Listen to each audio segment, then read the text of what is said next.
Hey, what's up mga kapangit? Busy na naman kami na Ate Pangit nyo. Habang nagwawali siya, ako naman nagpipintura. Yan, busy sa Ate Pangit. Habang si Baby Tisay naman nakatingin sa aming mga ginagawa. Kaya ko rin pala magpintura. Pero nakakangawit lang sa kamay. No?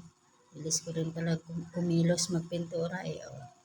Yan. Sana all marunong magpintura. Yan naman, mabilis rin kumilos sa kanyang pagwawalis. Pinapatuyo niya yan, simento kasi nilagyan niya ng chlorine daw ni at powder para mawala yung mga amoy-amoy kasi mahirap din pala ang bahay pag walang nakatira. May iba rin yung yung amoy sa loob.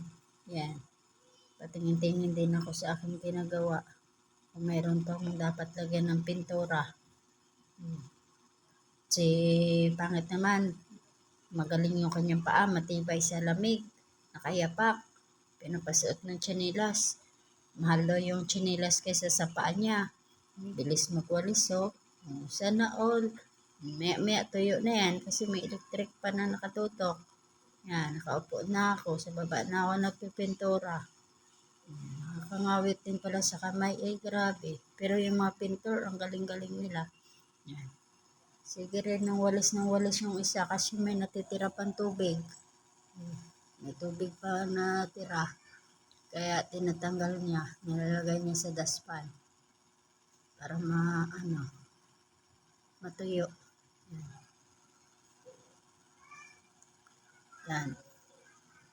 Sinisaid ko na lang yung pintura sa timba. CR pa. Pasok tayo sa CR. Kasi meron pa sa CR na hindi napinturahan. Mga kapangit. Yan. Si Pangit.